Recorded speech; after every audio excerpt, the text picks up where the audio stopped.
For as long as I can remember, I've been an advocate for pro-life policies. I don't know what it is, but it just seems like taking the life of an unborn has always seemed wrong to me. And so I always believed that, always had that belief and philosophy. But then I'm fortunate to have 4 kids. And the first time with our first pregnancy that we heard that heartbeat of our little son, and then we saw the pictures and the ultrasounds, even at early stages, 20 weeks, 24 weeks, 28, 32.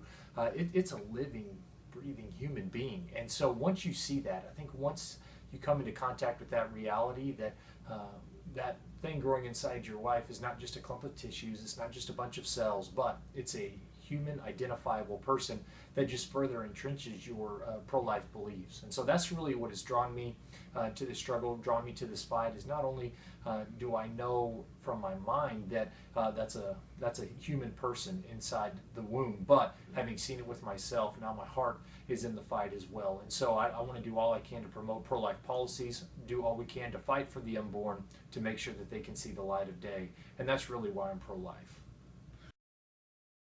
Last session, in the 83rd session during the House Bill 2 debate, I had a woman who was in her 60s come up to me, and I was wearing blue because that was the color of the pro-life individuals at the Capitol. So she knew that I was a proponent of the pro-life policies that we were debating. And she just came and said, "Thank you, thank you, thank you." And I said, "Oh, I'm glad to do that. I'm glad to stand for the unborn." And she said, "I wish we would have had something like this in place when I was young and a teenager and pregnant, because if there was a 20-week abortion ban, I would not have aborted my child. And that is a decision I regret every day. It plays over and over in my mind." And so to have her come, again, I think this lady was in her 60s for about 4 decades now, that she still cannot get over what she had done when she was younger. It just spoke volumes to me about the reason that we were fighting for those pro-life policies and the magnitude and importance of it.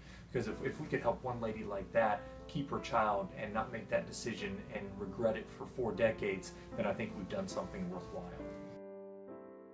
Speaking of the House Bill 2 debate, I'd had a couple of guys come up to me actually who, again, thanked me for my stance on pro-life issues, and I said, well, thank you, and why are you here? And the reason they were at the Capitol is because their girlfriends had had abortions without their knowledge, without their knowing, until a couple of months. They said, had we known what was going on or been a part of the process, we would have told them, hey, let's keep the child, let's figure out what we need to do, we'll make it work.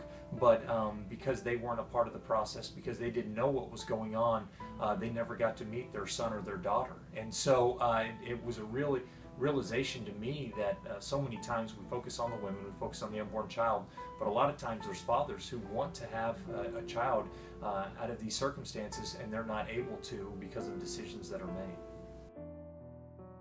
I've always said that a society that ceases to value life ceases to have value, and I think that is really true, because if you do away with and you no longer have as one of the cornerstones of your society a protection and preservation of the sanctity of human life, I think so many other rights, so many other issues just kind of fall by the wayside. So I think this is an issue worth fighting for. I think this is an issue worth defending, and I think it's a noble effort to make sure that these unborn children have a chance at life.